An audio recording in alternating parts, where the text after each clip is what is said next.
Hi everybody, I am back with another video. For those of you that are new, I am Natalie and this is As the Pennies Drop. And this channel is dedicated to helping you create a life you love, deserve, and desire. I am a conscious manifesting coach and I provide one-on-one solutions, coaching solutions to help guide you to create the dream life, to release those limiting beliefs and to build your self-concept. If you are in need of any guidance at all, then please just click on the link below in the description box. So you've obviously seen the title of this video. So if you're watching this, I'm assuming that you are in fear of or struggling with having negative thoughts. And in today's video, I'm going to be talking to you why it does not matter. And I'm going to share with you some examples of how I have created a life around even having negative emotions and how it did not impact me from getting what it is that I wanted.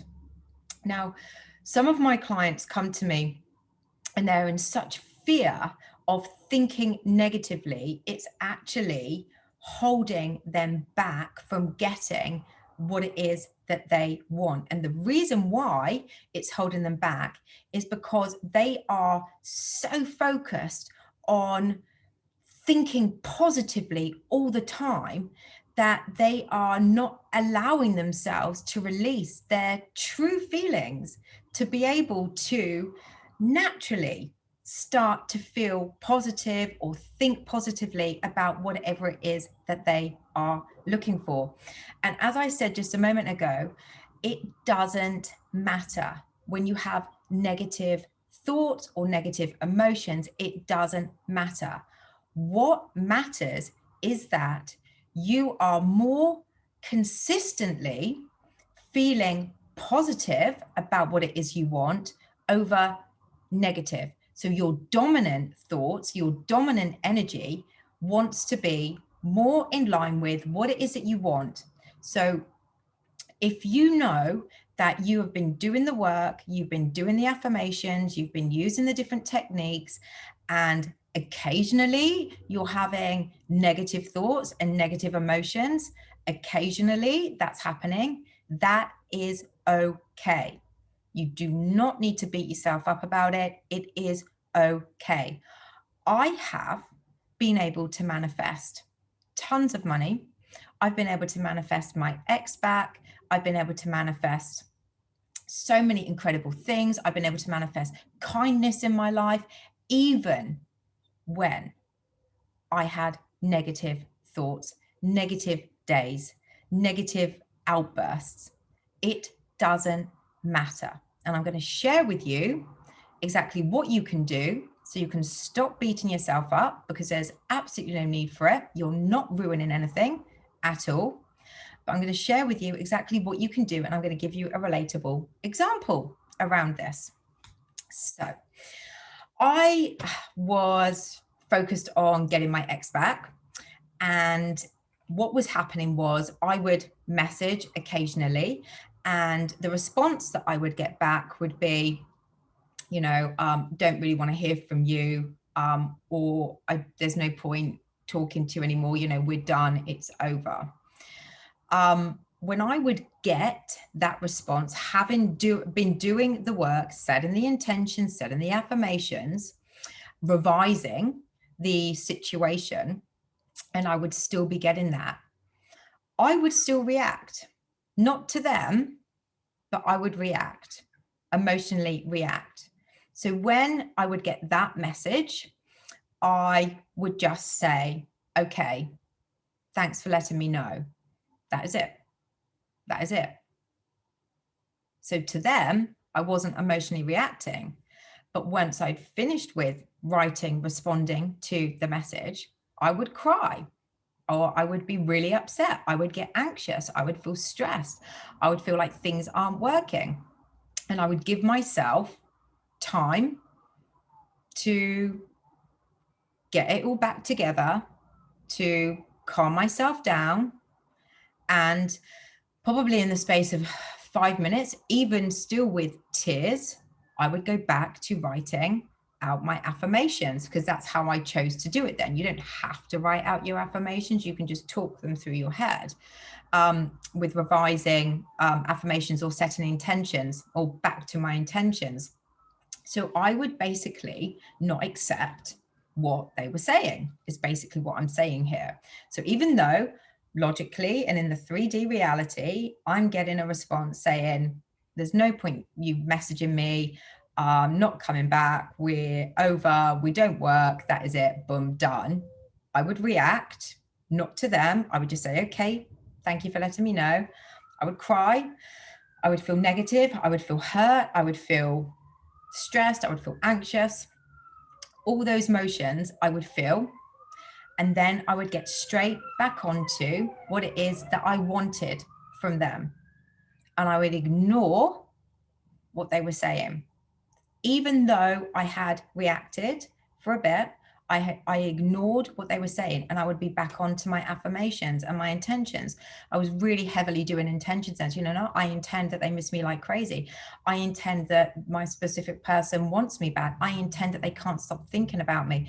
I intend that they still love me. I intend that they want me back into their life. I intend that I'm going to get a message from them telling me how much they love me. I intend that they want to be in a committed relationship with me. So I would go back straight away through intentions, even if I was still crying, I would do that. I would also be revising that situation, because what they'd said to me wasn't acceptable. It wasn't acceptable. So I'm revising that. No, we've always had a great relationship. We've always been the thickest thieves together. We've always had the most amazing loving relationship. We've always wanted to be with each other. We're always together. We're always doing the most amazing things together. I would literally jump back straight in it. And in this particular scenario, so following that, I would then message again, maybe a few weeks later or something, and I would get a response of, great to hear from you. Not ready to see you. Don't think that we will ever get back together, but it's great to hear from you. So for me, I saw that as a positive. I was like, brilliant. There's been a massive improvement there. I saw that as a sign of things getting closer and closer, and it started to feel more and more natural to me.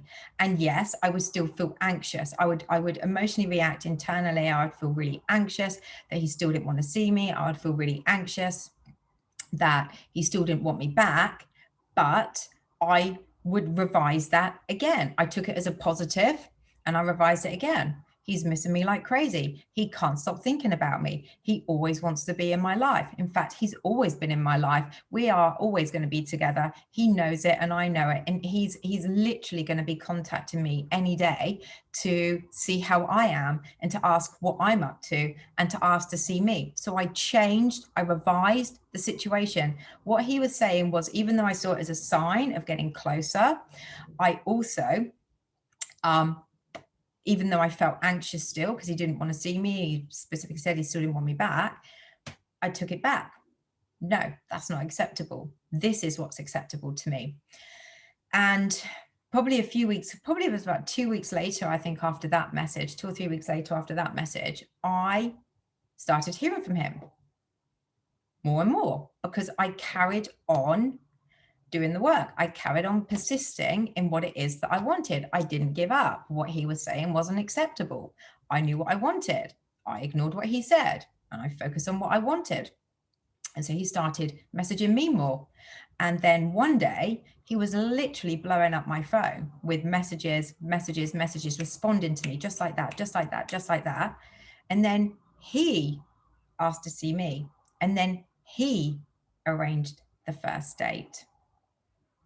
I did this with money when I had a contract that told me I was going to get nothing. It wasn't acceptable to me. I used particular techniques, revising it. No, they want to give me that money. They're going to give me that money. They've always wanted to look after me. They've always wanted to be so supportive of me and my life journey. And that money is coming to me. I intend to receive that money. I know I'm going to get that amount of money. I kept on and on and on with that. And even when I was thinking, oh my God, you know, it's not going to happen. It's not going to work. I'm not seeing anything happening in 3D. I don't know what's going on. And I would get upset and I would get worried and I would feel anxious and I would feel scared. I allowed myself to feel those feelings because you want to get that out. And then I would relax, get myself back into a positive state or into a good state and get back onto it. And that's how I manifested just under £19,000. That's how I got my ex back. And you can do it too. You do not have to accept what somebody says. And you don't have to worry or beat yourself up anymore when you have a negative thought or when you're feeling anxious or when you've emotionally reacted, because it doesn't matter. As long as the energy of what it is that you want is bigger than the negative energy, everything will work out. And that is proof. So if you want more guidance with that, if you want more help with that, like I said at the beginning of the video, I offer a variety of coaching solutions. So click on the link below, get in touch. There's no need for you to be suffering anymore. You've got somebody here that is absolute proof that when you work this, when you do this, even with negative thoughts, you can still get what you want. You don't have to beat yourself up anymore. I really hope that's helped. I know a lot of my clients feel this way, so I really, really hope that has helped you. It would be great if you supported this channel by subscribing and clicking on the bell icon. I am now looking to get 200 subscribers. I've reached my first goal of 1. I'm doing little baby steps, so getting to 200 or something better would be amazing. As always, please feel free to like, share, and comment, and I will always respond to you. Take care, everyone, and I will be back soon.